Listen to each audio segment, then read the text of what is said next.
unmute. Yeah, okay. Shall Yes. we start? Yes. Will you turn on the camera?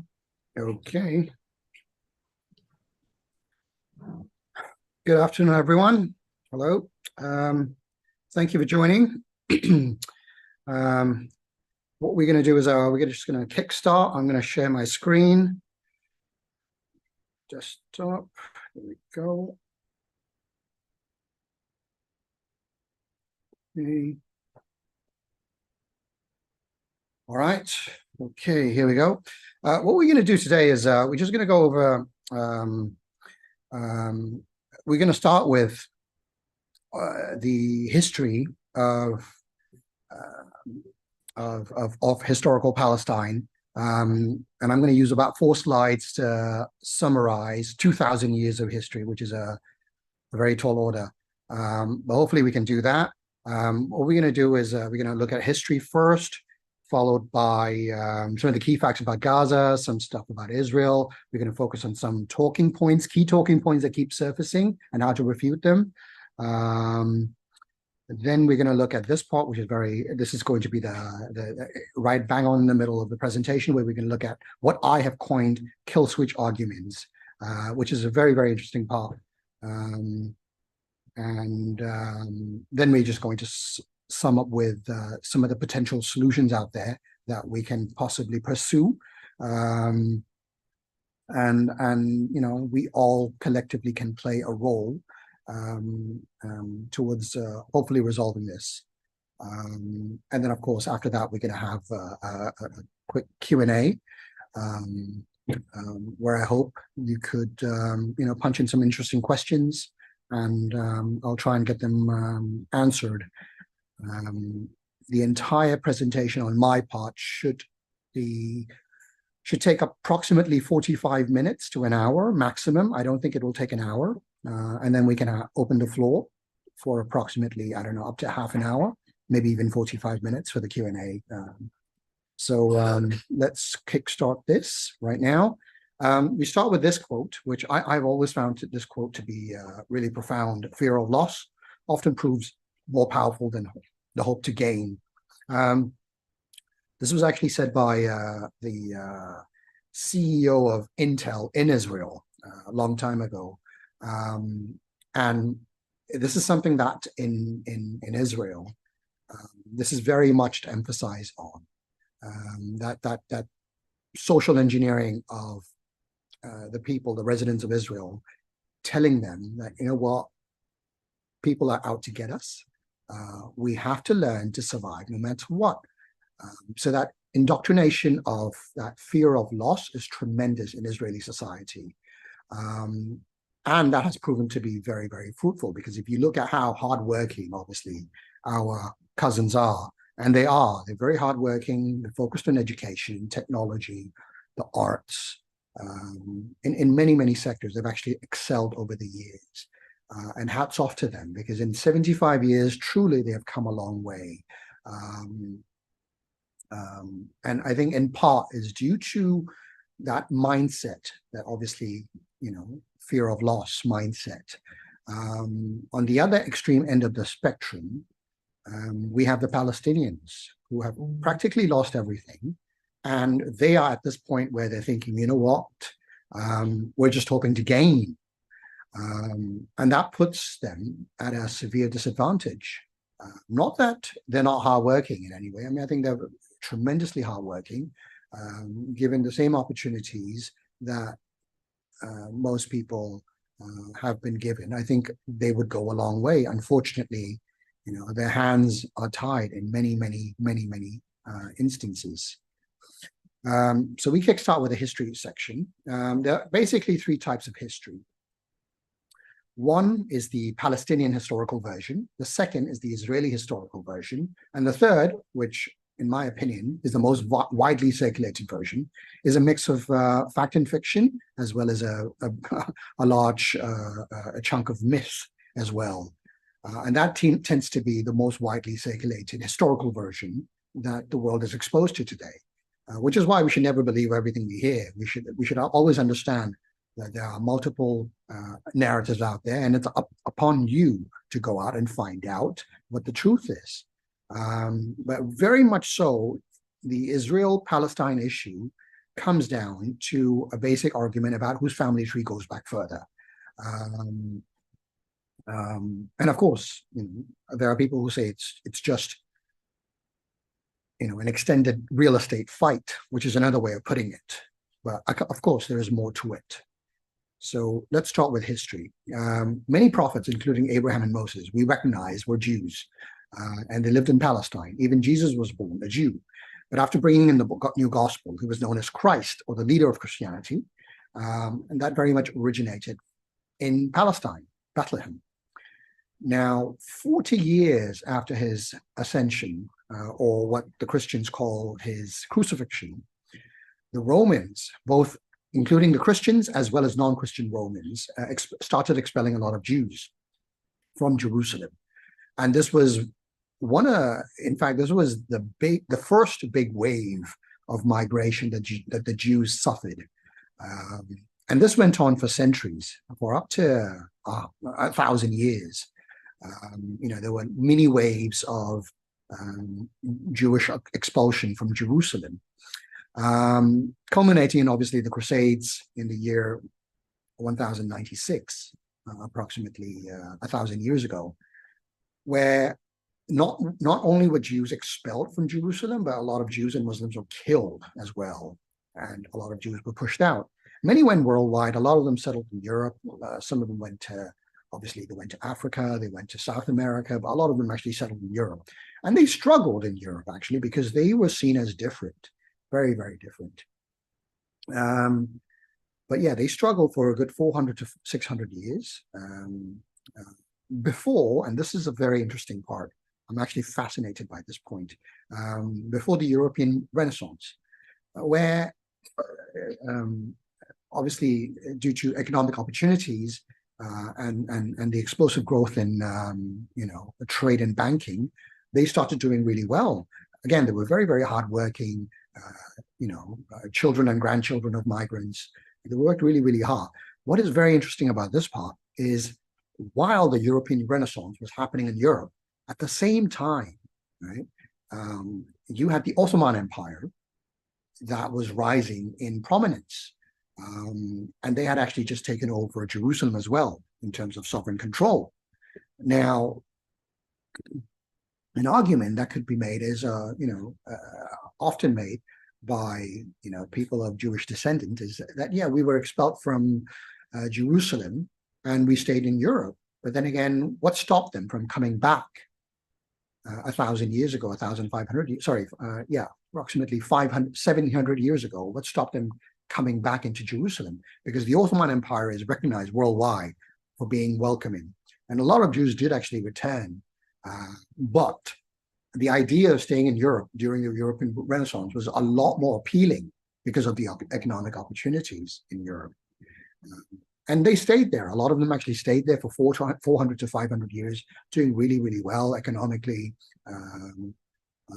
And because of their rising wealth and their outwardly different culture, they were severely discriminated against as a minority in Europe. So much so that approximately 400 years later, and towards the end of the European Renaissance, Theodor Herzl, a fascinating person, he wrote this book, The Jewish State, floating the idea of a Jewish homeland as a solution to the Jewish question. And that very book, people often say, what can one man do? I tell you, this man was instrumental towards creating a revolution, an uprising, and that led to obviously the first Zionist conference in Switzerland, and then the World Zionist Organization was established a couple of years later, where obviously powerful, influential Jews got together to discuss that, we should have our own state. And at the time, many Christian Zionists were in power, and they too encouraged the migration of Jewish immigrants to Uganda, Madagascar, and somewhere down the list, Palestine. But in the end, given the biblical connection, they thought Palestine would be perfect. And, all three, Uganda, Madagascar, Palestine were all under the British colonial control. And of course, the reason they wanted to do this was principally because, they wanted to get rid of the Jewish problem. Europe wanted to get rid of the Jewish problem. So they, encouraged the Jews, the wealthy Jews, to have their own homeland.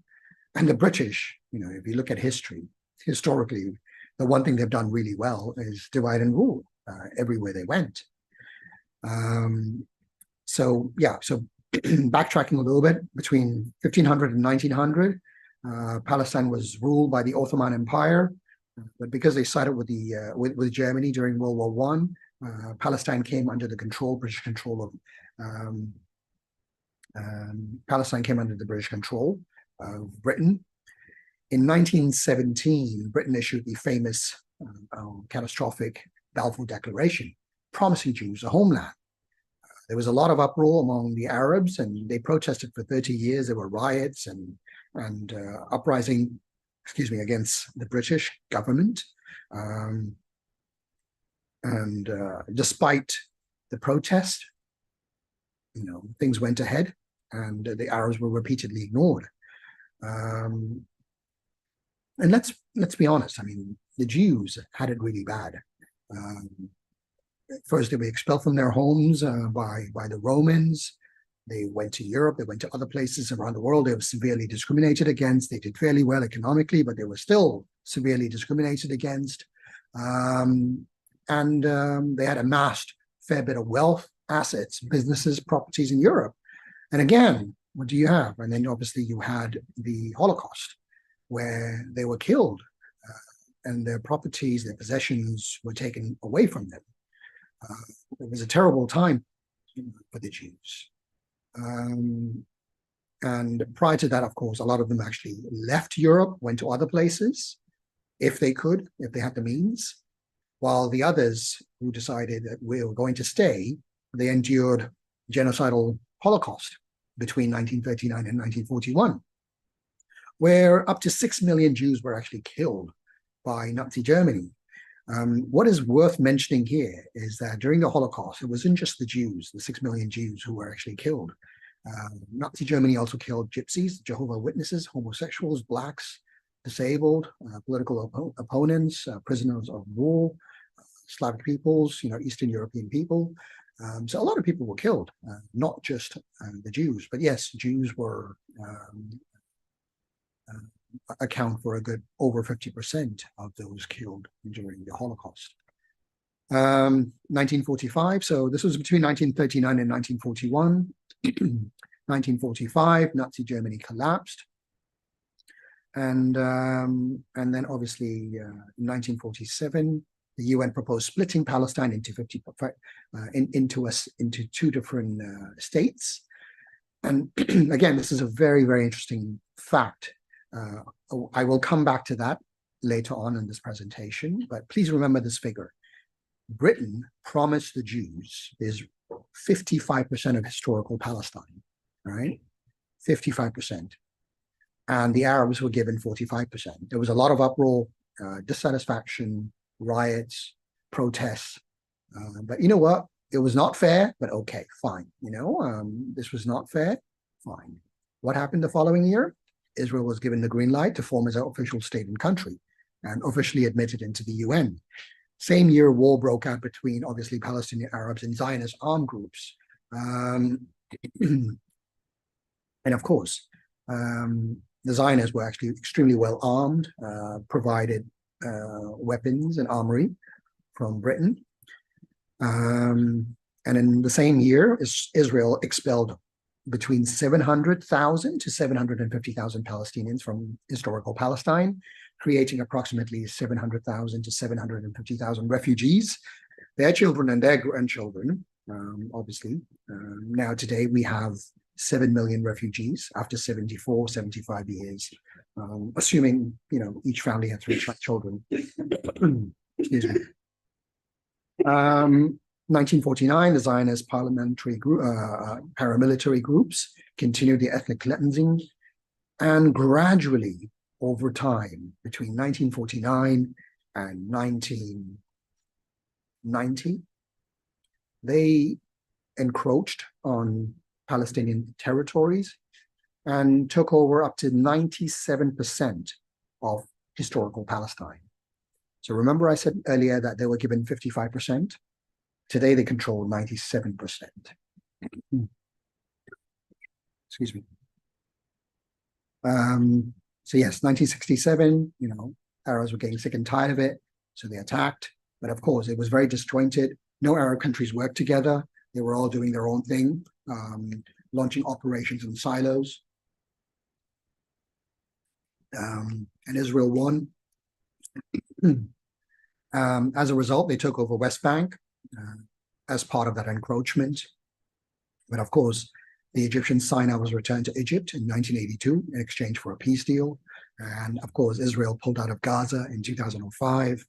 So just to sum up the history, in 1948, Britain gave Israel 55%, okay? Israel kept expanding its territory over the years, and today Israel controls 97%. So approximately 42% extra in violation of international law.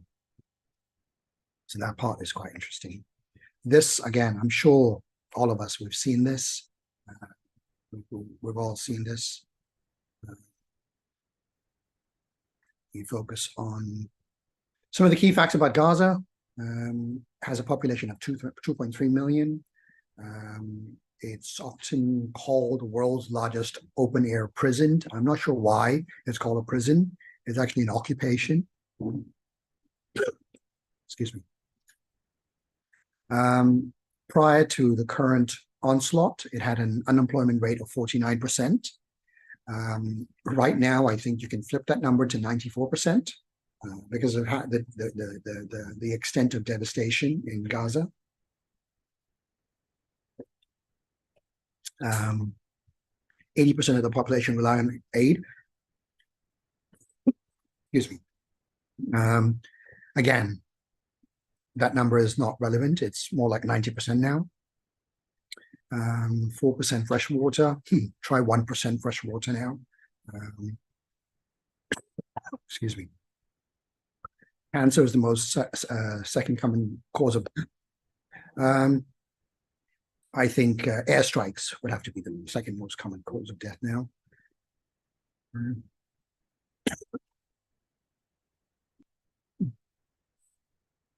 Electricity was bad before 2014 because obviously they kept bombing power plants and civilian infrastructure. But over the years, of course, Israel has bombed power plants, water treatment plants, bridges, electricity, sewage lines, health facilities, water tower, agricultural lands. And again, despite lack of electricity, again, prior to the onslaught, where Gaza had 4 hours electricity, I know of children who grew up and completed their master's degree studying using candles. And many, many bright students have actually emerged over the years. Fishing zone is another thing. They have 10 nautical miles. They can go beyond, not anywhere beyond that. They obviously cannot go beyond that 10 nautical miles. If they do, they are shot upon by Israeli gunships. The only problem is, of course, most of the edible fish can be found 14 kilometers out. So it's actually very, very hard, the fishing zone. Israel has also used chemical weapons on civilians, and obviously, even right now, it's using chemical weapons on civilians, firing or releasing white phosphorus in violation of international law. Egypt remains a very bizarre stranglehold on Gaza. But of course, in exchange, Egypt economically is a mess. And in exchange for a peace agreement and US aid, they've actually agreed to maintain that stranglehold in Gaza. Unfortunately, Oxfam, Amnesty International, Human Rights Watch, UNICEF, you name it, they're all condemned the land, sea, air blockade in the strongest possible terms, but nothing ever seems to change. In terms of Israel, 5 million Palestinians live in West Bank, East Jerusalem, and in proper Israel itself. But they obviously suffer under Israeli apartheid, the illegal occupation, and colonial control. The country itself holds the world record for violating and continuing to violate the largest number of UN resolutions, Security Council resolutions, ICJ rulings, and Geneva Conventions. If you need a list, I can provide you with a full list. In fact, on last count, it's about 103 UN resolutions, if not 105. And in fact, I have a source that you can go to for that entire list. There are only 9 countries in the world with nuclear weapons. 4 countries, India, Pakistan, North Korea, and Israel, have refused to become signatories to the NPFT. And what is very interesting is there are only 2 countries in the world that have opted for nuclear ambiguity, which is basically another way of saying that they refuse to publicly disclose the extent of their nuclear weapons program. There are only 2 countries, Israel and North Korea, right? Everyone else pretty much has come clean. Israel came into being in 1948, destroying 530 villages, expelling 700,000 Palestinians. Yeah. Yes, it has a very successful high-tech industry, powerful military, but the fact of the matter is, it is a country that came into being 75 years, formed out of stolen land. And again, this is a true fact. Between 500 and 700 Palestinian children, anywhere between the age of 12 and 18, are illegally detained by Israel. And when I say illegally detained, it actually means administrative detention, which basically means without trial, without charge. And the detention could be indefinite. A complete violation of international law. The United States has vetoed 62% of all resolutions against Israel. In fact, there have been 55 to 57 Security Council resolutions that the United States has vetoed over the last 50 years. What is very interesting is that Israel likes to say that, we've tried every possible way to coexist. But the one thing they haven't tried is give back the land. That has never happened. That has never happened. And in fact, this would almost guarantee peace. And yet they refuse to give back land unconditionally. 130,000 structures have been destroyed, displacing tens of thousands of people. The Arab population in Israel, there are Israeli Arabs who live in Israel, hold Israeli passports. They are subjected to at least 65 blatantly racist Israeli laws. So you have one law for Jewish Israelis, and you have one for non-Israelis. And then, of course, people who live in the West Bank and East Jerusalem, they have to put up with a wide range of segregation policies and laws and regulation. If there's a violation, they have to basically end up in the military court. Whereas if there's a violation on the part of a settler or an Israeli, he goes to a civilian court. There are over 700 checkpoints across West Bank and East Jerusalem, 700. Now, we move on to some of the very common talking points that Israel sometimes like to raise, or even some Palestinians like to raise. The first one is, the issue is too complex.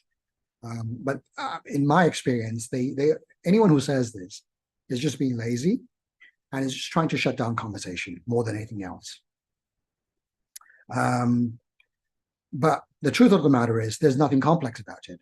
Because what is so complex about stealing someone else's land and then taking more land, building more settlements, asking your people to live and work there, building shopping malls, building industrial buildings, factories, commercial centers, decade after decade, all under the disguise of roadmaps and peace talks and negotiations and entities and and peace roadmaps to nowhere. Okay. And what is so complex about one country violating over 100 UN resolutions and continuously ignoring the demand of the international community for Israel to go back to its pre-1967 border? I mean, sure, I'm not saying that it's not complicated. There are elements of it that are fairly complicated. For instance, how to divide the city of Jerusalem, how to deal with the issue of 7 million refugees, Palestinian refugees. I mean, these are, of course, sticking points. But broadly speaking, this is not a complex issue. Yes, it seems complicated because the truth of the matter is, it seems like it's been going on forever, when the truth of the matter is, it has been going on for no more than 75 to 100 years at the most. And the other reason why it seems complicated is because everyone has a different narrative. The Israelis have their own narrative, their own social media, the Palestinians have their own narrative, and everyone else has their basically ends up hearing a lot of contradictory information. So it all seems very confusing. And the worst reason why it seems complicated is because you have powerful groups, both Israeli and Palestinians, who often repeat, oh, you know what, the conflict is too complex, too complicated. And they do that to shut down conversation. The other thing they keep saying sometimes is obviously, that they have been fighting for centuries. Again, that's not true. This didn't start until 1917, 1948, or, at the early 1900s when Zionist Theodor Herzl floated the idea of a Jewish state. Before that, minority of Jews stayed in historical Palestine, and they did really, really well. They were welcome. But yeah, it's far less than the 2,000 years that is projected in the media. For 2,000 years, yes, the Jews suffered, but at the hands of the Christians, the atheists, but definitely not the Muslims or the Palestinians. Here we go. Conflict is all about religion. No, it's not about religion. Religion is a sub-factor, right? But it's not about religion. This is not about Al-Aqsa itself. Al-Aqsa is a key issue, yes, but then this is also about stolen land, stolen homes, stolen farms, no right of movement, no right to travel, limited work opportunities, illegal imprisonment of children, one law for Israelis and one for non-Jews. There are a plethora of issues that are key to this conflict that affect both Muslim Palestinians as well as Christian Palestinians too. So no, this is not just about Al-Aqsa. This is not about religion. This is a human rights issue. Excuse me. The issue can't be solved. That's another lazy assertion sometimes. Yeah, I agree. It can't be solved if the United States is involved, as it has been over the years. Which is why we need someone fair, neutral, that won't drag this out for decades. We need someone like China or Russia, that can't be easily influenced to help resolve this. Right? The Americans are obviously hugely compromised. And if you have to look at what the Palestinians want at the end of the day, all they want is basically full control of West Bank and Gaza, right? 22% of historical Palestine. And they want the freedom to move, work, live, and travel. And of course, the full right of return for all 7 million refugees. Of course, it's an oversimplification. I agree it's an oversimplification, but it's a very important starting point. But nobody seems to want to consider this. Another thing they keep saying is, oh, they hate each other. Of course they hate each other. Of course, that's only normal, given what they're fed in the news and given their own lived experience. The Israelis on their end, or at least the Israelis and their allies, the Americans and Europe and whatnot. Now you'll hear a lot of them talking about, a two-state solution. Two-state solution is the key, where, you can go back to, obviously, the 1948 lines or pre-1967 borderline or whatever it may be. You can split up Jerusalem, East Jerusalem going to the Palestinians. The Israelis can keep West Jerusalem. They can talk about the two states, but they've been talking about the two-state solution for what, 30, 40 years now? Whereas if you actually talk to any Palestinian, They'll say, no, it always has to be one state. We all stay in one state where the Jews become a minority, by a simple function of numbers. If you look at sheer numbers, they'll become a minority, and it's only fair. Point number 7. Oh, okay. This is, again, a very interesting slide. Palestinians can't be trusted because you know what? They will attack if given the chance. So they have to be put up behind walls, embargo, sanction, because they will attack if ever given a chance. Which again is false, because yes, while there have been attempts to fight Hamas, the occupation and blockade, many Palestinians have actually used non-violence as well, Fatah. And yet, what did Fatah get in West Bank and Jerusalem? Expanding occupation and worsening situation, worsening conditions. So non-violence didn't really help. Another one is, they can't be peace until the Palestinians adopt non-violence. Actually, no, before I go to this slide, let's go back to the previous slide where I say, they can't be trusted because they will attack it given a chance.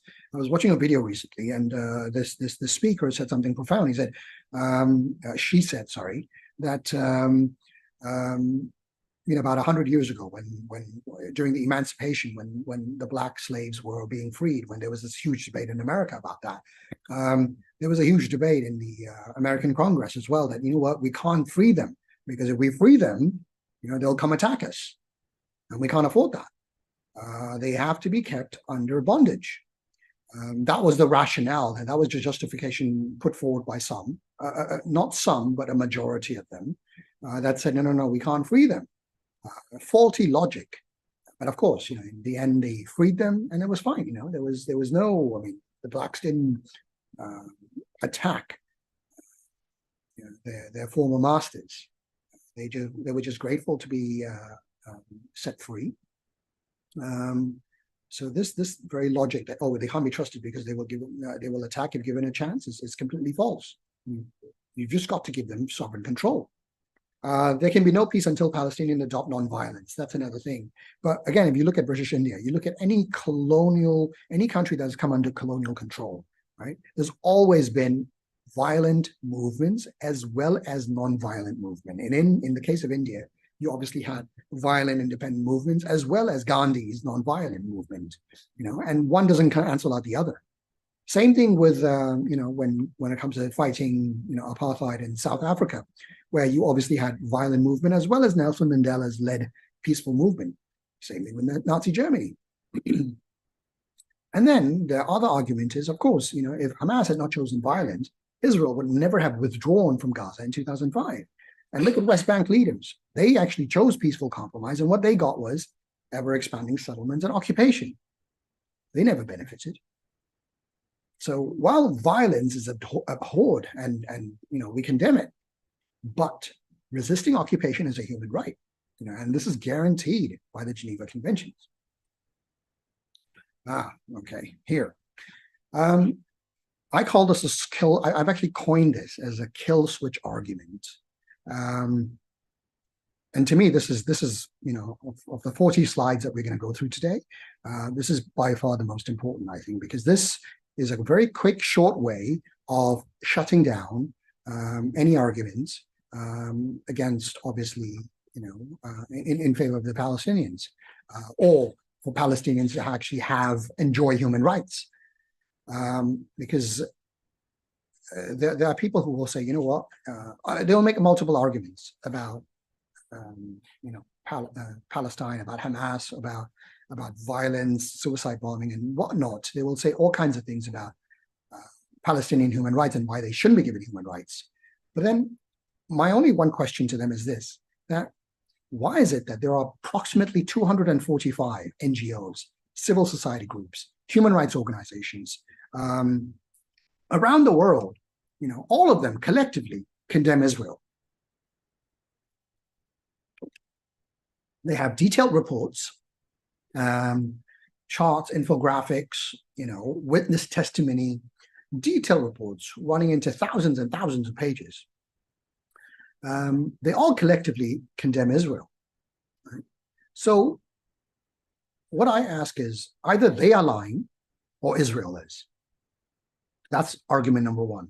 Number two, the 55% that I mentioned earlier.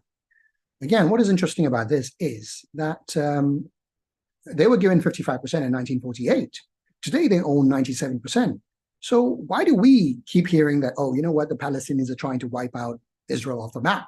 Because, by the way I look at it, it is Israel that is wiping Palestinians off the map. And they have actually done that, in violation of international law. Remember, 55% they were given, and they control 97%. And I don't know what's going to actually happen to what is happening right now in Gaza. But that 97% is about possibly going to go up to 98, maybe even 99%.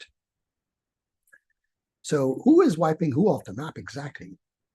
And the third point, what I call the kill switch argument, is if we were wrong, if the Palestinians were wrong, how would you explain ordinary Jews outside Israel supporting Palestine?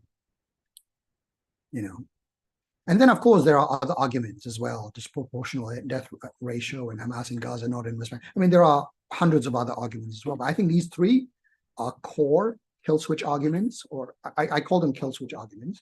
But if you stick to these three, keep it short, and you can walk away, pretending to be Mehdi Hassan, basically. Okay, this chart, I dug up this chart. Yes, again, depressing chart. You look at 18,000 deaths, including the 11,000 currently as well. And this is only in the last 15 years, by the way, last 15 years, where you had 18,000 Palestinians who have died and 2,000 Israeli civilians that have actually been killed. And what good has this done? How is Israel more secure or safe than it is today? It's not. The other question I often get sometimes is why, for the love of God, does US and Europe support Israel? It really comes down to three things. And I think the third point is the most important, but we start the first one, which has been circulating lately. Approximately, I think 12, no, more than 12.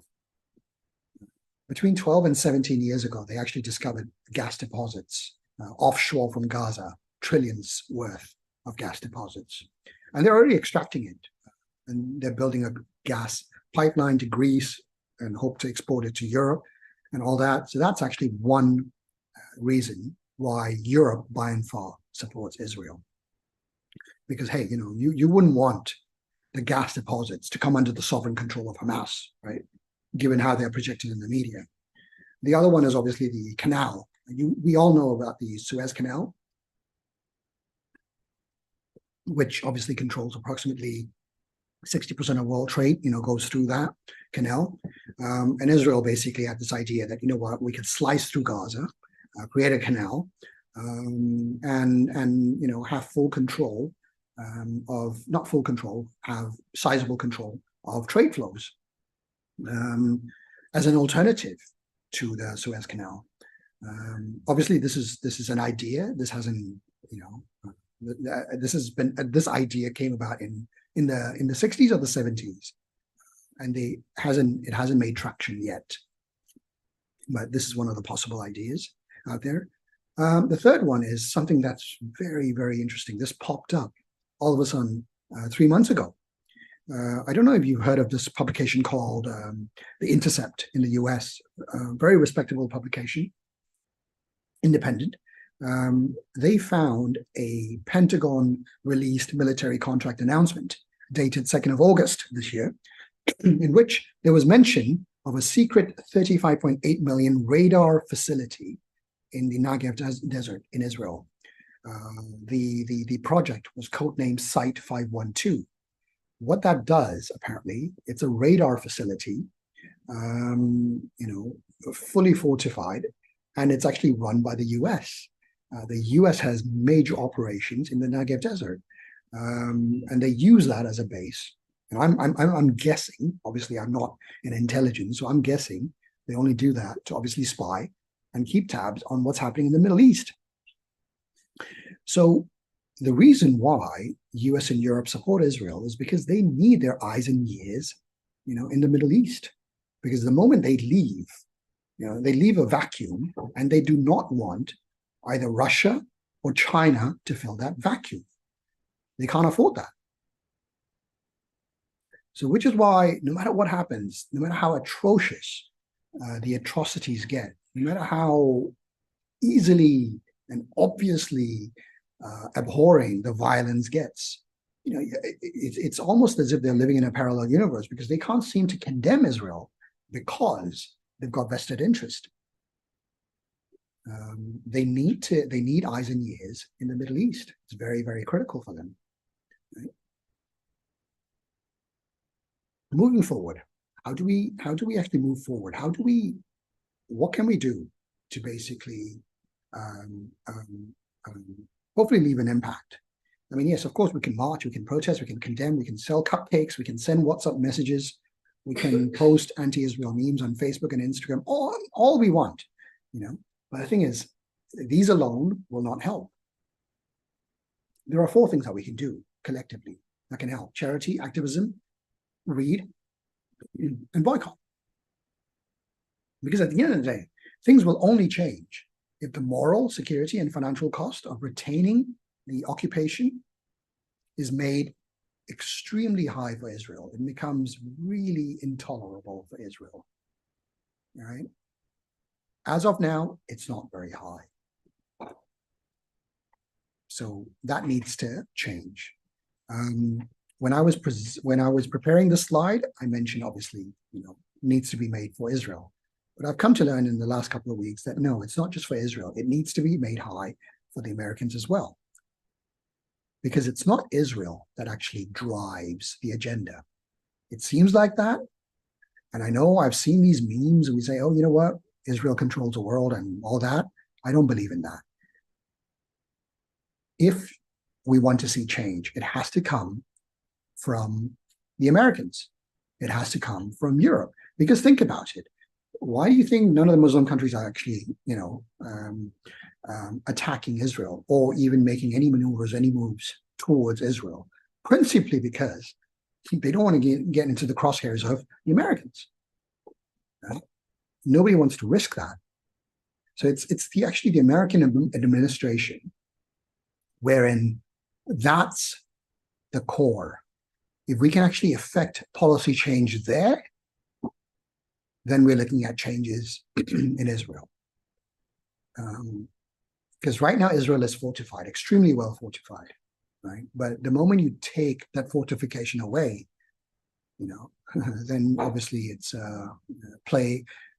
even playing field. So how do we move forward again? Read. My base knowledge really came from over the last 25, 27 years. I've actually read approximately 200 to 250 books on foreign policy and politics and Israel-Palestine. But these 20 books have made a profound impact on my knowledge base about the subject. And from time to time, I find myself going back to these books for reference. The funny thing is, prior to this, a couple of weeks ago, I went back to these slides, and I realized that if you look at the top 20 books, 13 or 15 books are all by Jewish authors. The remaining 7 are non-Jewish, non-Jewish authors. But the vast majority of them are Jewish authors, highly, highly critical of Israel. And I've always found these books really interesting. So, activism. That's another way we can help. How? There's plenty of research out there. Forward, like, share their research. They need they need that magnifying coverage. There's only so much they can do.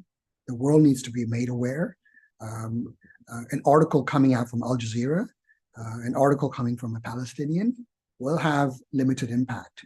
But something coming from a neutral third-party group, like an NGO, a human rights group, has more pull, I think.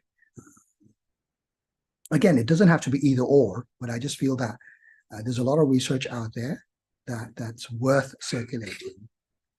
The other thing is obviously people like to use their social media and basically post articles from blogs and Facebook pages and stuff like that, which is, again, there's nothing wrong with that. But I find the most powerful videos tend to be those, produced by Jews themselves, critical of Israel. And there are hundreds of them. In the last 1 month, I must have received a good 75 such videos in my phones on WhatsApp. And I like to circulate those rather than, an article or, of course, it makes sense to circulate all kinds of material, but then sometimes videos featuring Jews tend to, send a different message altogether. Other ways we can do this is obviously organize a booth, hand out leaflets to your local community, and peaceful protests. Again, peaceful protest. With peaceful protest, I think in Asia, I don't find that as effective. It's actually more effective to do protest in the West, in places like the States, or in Europe over the weekend, as we saw. That's far more effective because that's the center of power. Whereas in Asia, we're just making we're not. What kind of impact are we making really? So I think in Asia, protest has a limited impact compared to what you can actually achieve in the West. In terms of data and information, I think there are hundreds of sites out there which provide very good information. But if you ever need a leaflet that you can distribute, you don't have to worry about making your own. Go to these 5 sites. They have got excellent resources, user-friendly, amazing. I definitely recommend them. So definitely use them. These are 5 sites. And the final thing is boycott. There are 10 brands that are operating in the legal settlements. You have Airbnb, Expedia, TripAdvisor, right? And this is all according to the UN Human Rights Office, right? You should definitely boycott them. In the case of General Mills, you have Nature Valley, Cheerios, the cereal brand, Yoplait with the yogurt brand, and they account for a big chunk of the underlying profits for General Mills. The 3 global Israeli brands that we should boycott definitely is Fiverr, which is very, very popular among freelancers, Wix, which is like a user-friendly website platform, and Ahava, which is basically cosmetics. And then we've all heard about Puma, and of course there are other brands as well, but Puma specifically, because obviously they support and categorically and repeatedly, despite the BDS campaign, they've repeatedly supported the Israeli Football Association. The other brands that you won't see elsewhere, that personally we advocate that you consider boycotting, are brands from Dubai, because obviously they are an enabler. The audacity of Dubai to stab the Palestinian cause, or Palestinians in the back, and signed become a signatory to the Abraham Accords. So therefore, there are other options definitely worth considering. There's no reason why you should travel Emirates or Etihad or use Dubai-based brands. There are definitely a lot of options out there. Consider using them instead, because these are enablers. And how we should do it is basically either we do it globally, we launch a global campaign against these brands, or lead a targeted grassroots campaign boycotting these countries in your own country. Right? So that has to be multi-level. One, if you have the resources, do it globally. Sure, do it globally. If not, at the very least, do it in your own country. And definitely target these 3 Israeli brands, Fiverr, Wix, and Ahava. And of course, lead a targeted grassroots campaign to boycott Emirates and UAE brands as well. And of course, write to Puma not to renew their sponsorship. We tried, a lot of people tried, they didn't listen. And of course, lately, given what McDonald's recently did, avoid McDonald's, KFC, Burger King, Domino's, Starbucks, for obvious reasons. And the last thing I would mention is obviously charity. That's another useful way to actually help Palestinians. But again, obviously, as you all know, I founded the Gaza Fund. And at the Gaza Fund, what we do is obviously we have projects in Palestine, in Gaza, active projects. But what we also do on the website is we actually list 60 charities that are very active in Gaza today. So simply go to the website, go to active charities, and you'll find a list of 60 charities that are very active in Gaza today. So you don't necessarily have to come through the Gaza Fund to help the people of Gaza. There are plenty of charities that are very active, and this has all been vetted. In fact, I'm going to try and see if I can bring this up.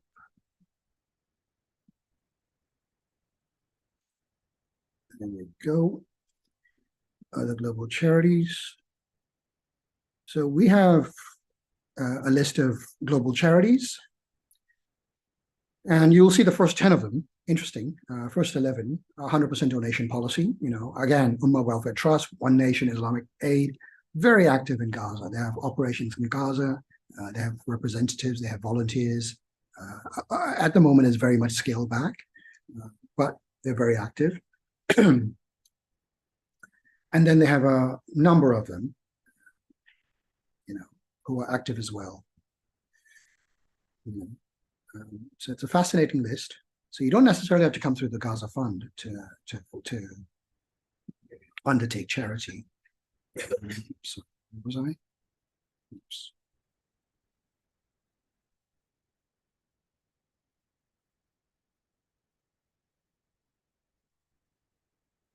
What else could I show you?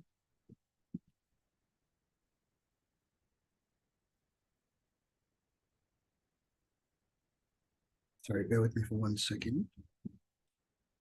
Yeah, okay. But whatever you do, whichever charity you support, what I ask is you first check if the aid is actually going through Israel or Rafah. That's very, very important. In the case of Gaza, a lot of people actually don't do this. Whenever something happens in Gaza, what they do is you basically open the wallet, they make a donation, but without actually checking if the aid is actually going through Israel or Rafah, because that makes a huge difference. Because according to various studies, 70% of the aid that actually goes through Gaza comes via the Israeli economy. Because think about it. Israel right now is bombing Gaza to bits. And very soon they're going to need construction material. Where do you think the construction material will come from? It'll come through Israel. And that directly benefits the Israeli economy. Multiple studies have been done on this. And a lot of the items that are actually going into Gaza are actually taxed 3 times. So people often say, I received a message a couple of days ago saying that, Israel has incurred $3 billion in losses due to what's actually happening right now, given the military operation. No, they haven't incurred a single penny of loss, because what they're going to do, they're going to recoup the cost from aid that they're going to receive for Gaza. Everything comes through them. Everything comes through them. So, be mindful. When you donate, first check if the aid is going through Israel or the Rafah border. That's very, very important. About the Gaza Fund, again, we are the first and only non-Palestinian charity. We focused 100% on Gaza. We are one of the few charities. We disclose our financials on a monthly and bi-monthly basis. 100% proceeds donated to Gaza. We have raised approximately 1.7 million, 170,000 pounds so far in less than 26 months via, it's not 250 actually, it's about 350 donors. And all operating expenses are actually paid by me. We've actually incurred, and of course we have a few small donors who basically donate to our expenses fund as well. But yes, we've incurred 105,000, approximately 10,000 pounds in expenses in the last 2 years. So we're rather small compared to the big boys like Ummah Welfare Trust, Muslim Aid, One Nation. We're comparatively small, but we're nimble, we move fast, we're very, very focused. We focus on water filters, food aid packs, education, medicine, cash assistance, pretty much what everyone else does as well. Nothing exclusive to the Gaza Fund. Those are limited options in Gaza, and these are critical needs. We do this, so do most of the other charities. But the key is do your research before you basically donate. It's very important. I think perfect. 55 minutes, very good. I've wrapped it up. If you have any questions, by all means, I'm just going to go to the message board. If you could just punch in your questions. You can type the questions in the chat box. If you could type the questions in the chat box, and then I will, try and address them.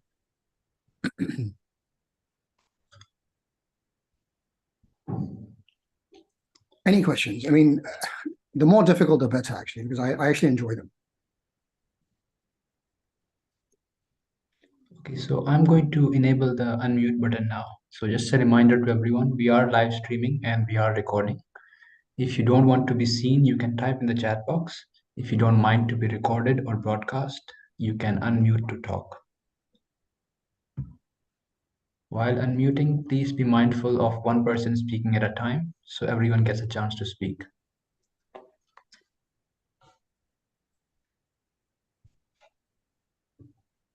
I think while we wait for questions, maybe we can go over some more frequently asked questions.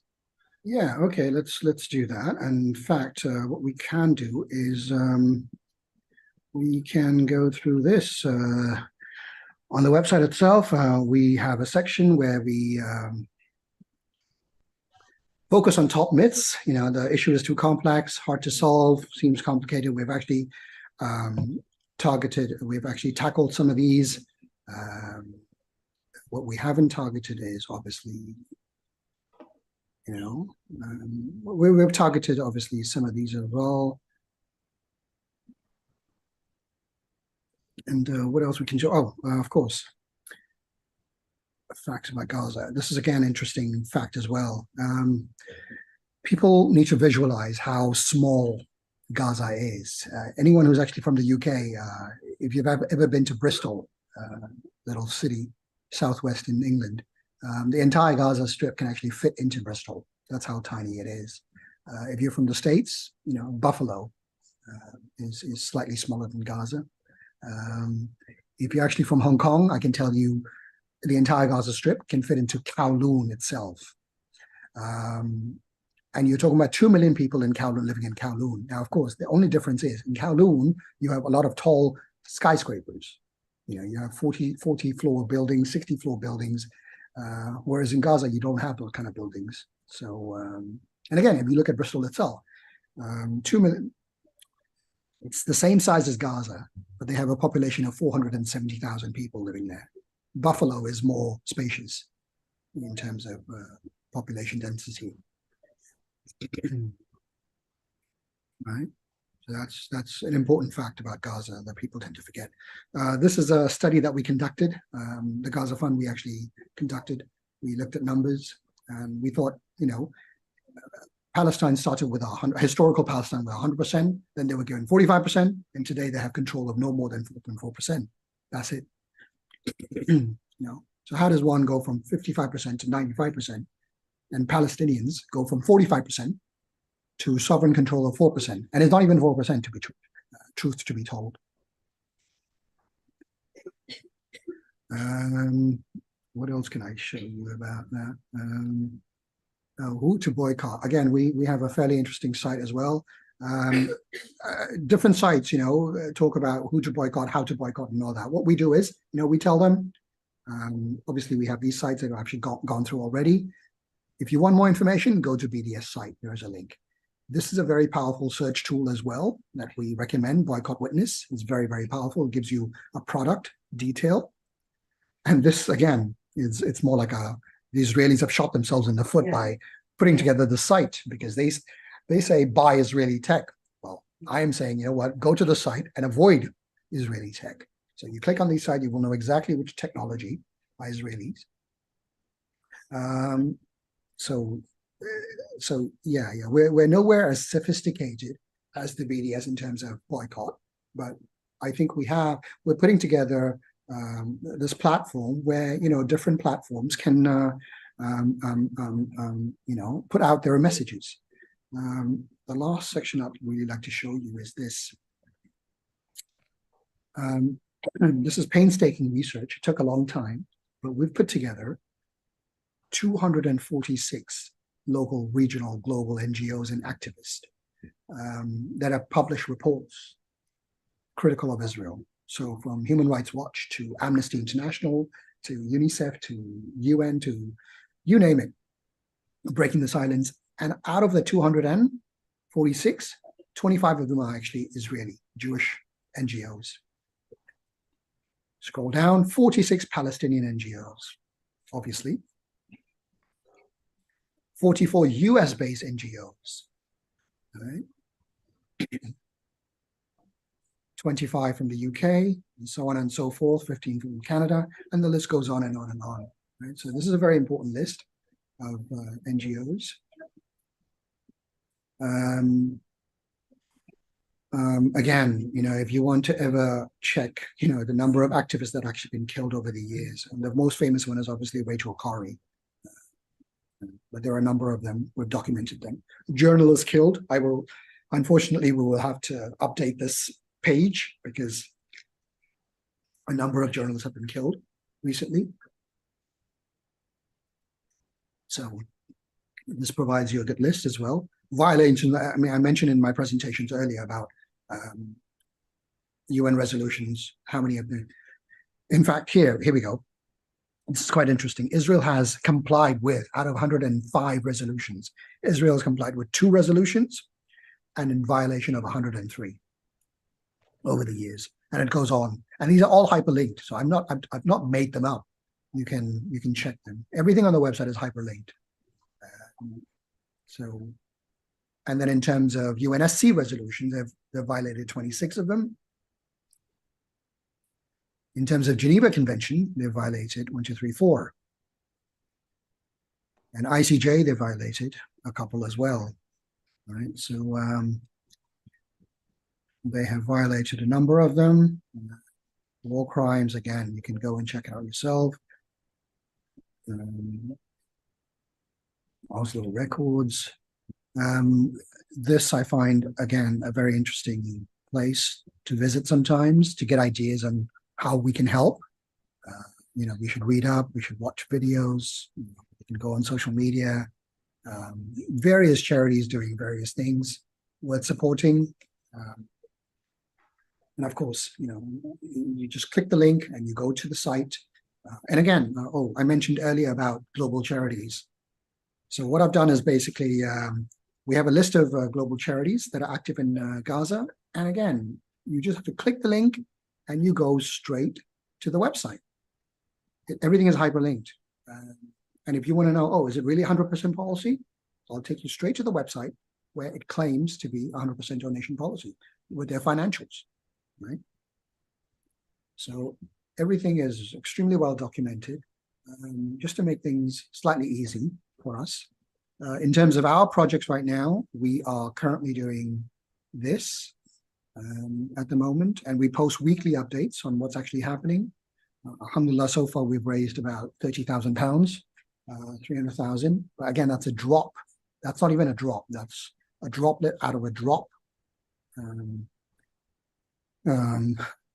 of what actually needed in Gaza. We're only doing cooked meals right now. We don't have the capacity to undertake food aid programs. And I've actually mentioned this to our donors before, that there's no point handing out lentils and pasta and rice when they don't have water, when they don't have electricity to cook. There's no fuel. Therefore, what we do is basically, so far, we cook meals and we distribute them in UNHCR registered schools. But again, at a very, very small scale, we don't have the capacity Um, we don't have the capacity.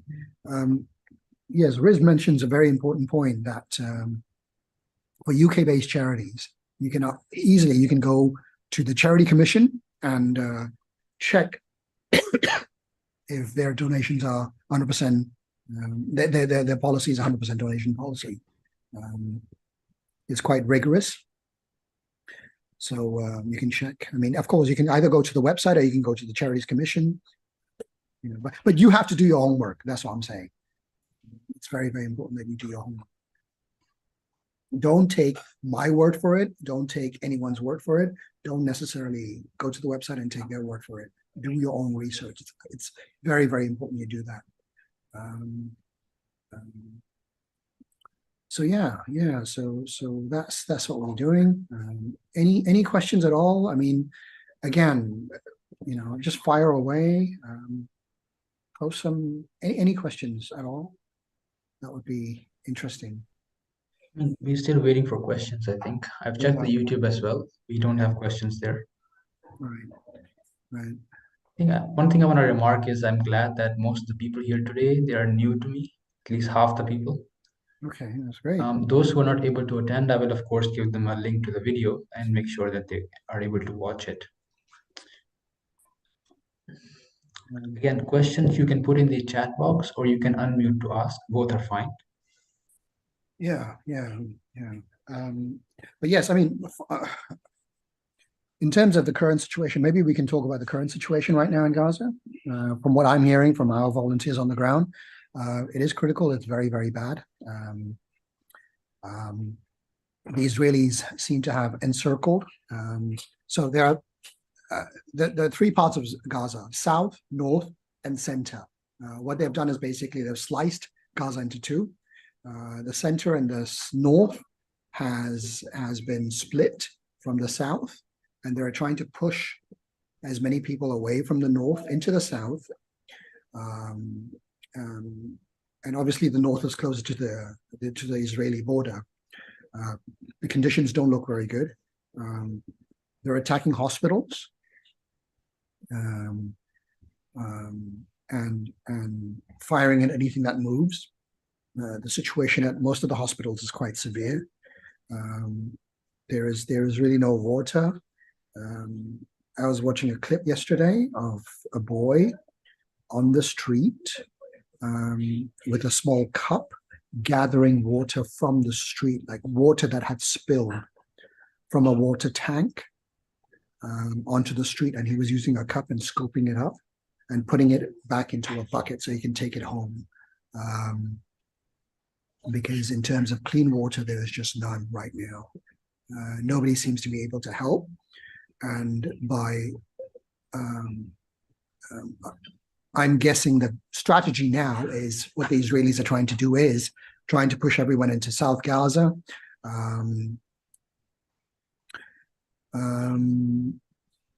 Try and push everyone to Gaza, make it really, really difficult. And Egypt is going to keep saying that, no, we're not going to open the border. No, we're not going to open the border. And things are going to be really, really difficult in South Gaza until the world starts pleading, no, you need to open a humanitarian corridor. And that's when they're going to open the humanitarian corridor in Rafah, let the Gazans out, and they won't be allowed to come back in. This is going to be a strategic step, but it has to be done step by step. And of course, in return, the Egyptians will get paid for it, given the condition of their economy. Why you think Egypt, KSA, Turkey, and other countries are not helping? Principally because they don't want to get into the crosshairs of the Americans. And, this would only happen if all Muslim countries actually decided to get together and say, you know what, we will collectively act. But everyone's like, saying to each other that, you know what, why don't you go first? I'm going to follow. And that's why nobody wants to be the first one to do this. Because who wants to mess with the Americans? It's just not worth it. So this is principally why Egypt, the Saudis, forget them, the Turks, nobody has that capacity to act unless we all collectively act at the same time. When we are asked how long Palestine have lived there and when did it start, what would be the timeline to tell them, right? The Palestinians have been living there for the last 2,000 years. They have been living there. They know of no other land. They didn't come. At least with the Jews, what happened was they were there, and then they left during the time of Yusuf alayhi salam. They left, and they went to Egypt because of obviously, it was an important place. And then during the time of Musa alayhi salam, when they were persecuted by Egypt, or what is known as Egypt today, they came back into the Promised Land. But so they've been very migratory, whereas the Palestinians have been there for as long as they've been there, for 2,000 years. They don't have option B. It's not like they came from Syria or Saudi or Jordan. No, they've always been there for 2,000 years. Like one before World War II or after the Holocaust, the UN partition. No, the Palestinians have been there, and this is exactly why you have old maps referring it to as Palestine.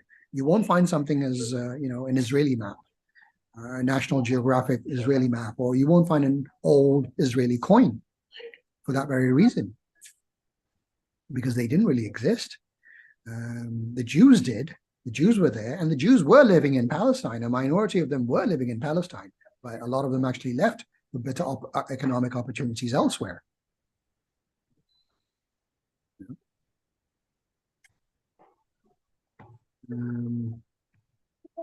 What else can we focus on? Yeah, so the current condition in Gaza are really, really bad. But again, you have to be very careful when you donate, because most charities, including ours, we have limited capacity. Aid's just not going in. I think in the last 30 odd days, approximately 520, maybe 540 trucks have gone in. Prior to this happening just over a month ago, Gaza used to receive between 500 and 800 trucks a day. So the fact that in 1 month they've only received 520 trucks goes to show that most of the aid is not reaching the Palestinians. And even with 500 trucks that has gone in, most of them, not most, all of them, I can confirm, are stationed in South Gaza. None of them have reached North Gaza. Because of the roads, they're just bombed to bits. There's no way to travel to North Gaza. Right? So the North Gaza are completely cut off from this, let alone Central Gaza. So that's actually quite daunting. So the situation is quite precarious. Any other questions at all? Not a question, but maybe you can comment on these 2 points. It's very common that when we are advocating for Palestine, or even just mention Palestine or say that, look, there are people dying here as well, we often hear these 2 points. The first one is, oh, you're anti-Semitic. And the second one, very common, you're supporting terrorists. How do you think we should address these points? Yeah, I think it's again, these are common talking points, but then you flip the question around and say, why are you anti-Palestinian? Why are you anti-human rights? And why are you contradicting Human Rights Watch? Why are you contradicting reports by Amnesty International? So deflect it away from Palestinians and say, what, state the facts that, Amnesty International says whatever it says. Why are you contradicting them? This is not what Palestinians are saying. This is what human rights groups are saying. And if they say you are supporting terrorism, like, what? You are supporting, you make it clear that supporting Hamas, supporting Palestinian doesn't make it like you are supporting Hamas. Two separate things altogether. This war is between Israel and Hamas, allegedly, right? Allegedly, this is what Israel says. We are going after Hamas. And yet, the first question I would ask any Israeli is, where did you find a Hamas soldier in the baby incubator that the hospital that you just bombed? Because how many Hamas members have they killed? They won't be able to answer it. because obviously they're bombing from a distance.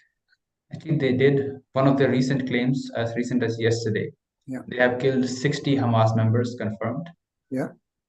And assuming, because that's their own claim, the Israeli army is claiming they killed 60, 60. Yeah. The rest of the 10,000 plus are what exactly? 11,100 Yeah, are Palestinian civilians, and they've killed 60 Hamas members. They shouldn't be proud of that, really. They shouldn't be proud of that statistic. But yeah. There are many talking points, but I think by and far the key strategy is whenever they deflect it to Hamas and they talk about terrorism, you just say, you know what, forget about what the Palestinians are saying. Look at what the human rights organizations are saying. Look at what the UN is saying.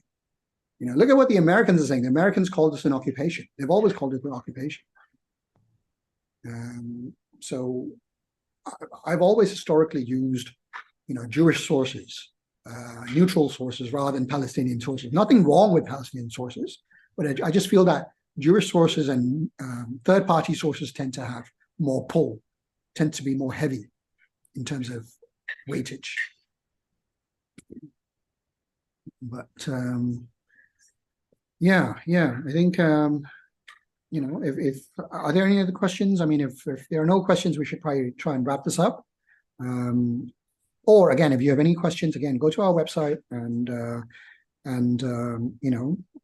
send us an email. I'm happy to actually provide the relevant reputation. There's one segment of your website you hadn't shown yet. I think you were also looking for volunteers for the Gaza Fund, or is that?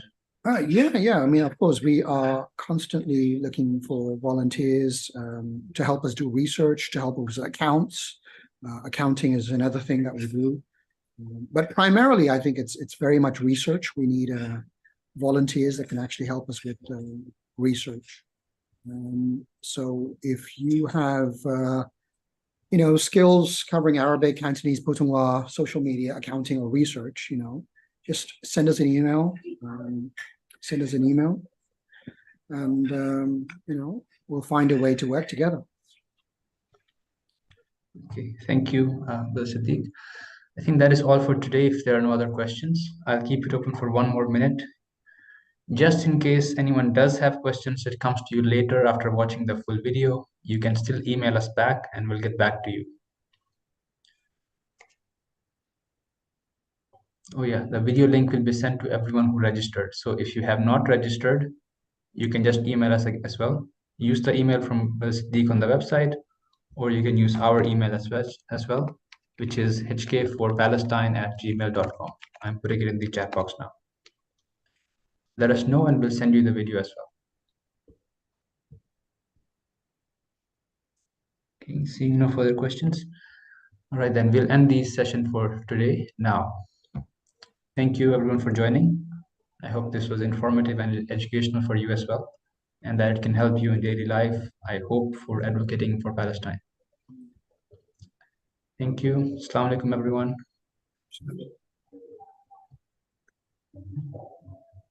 Industry.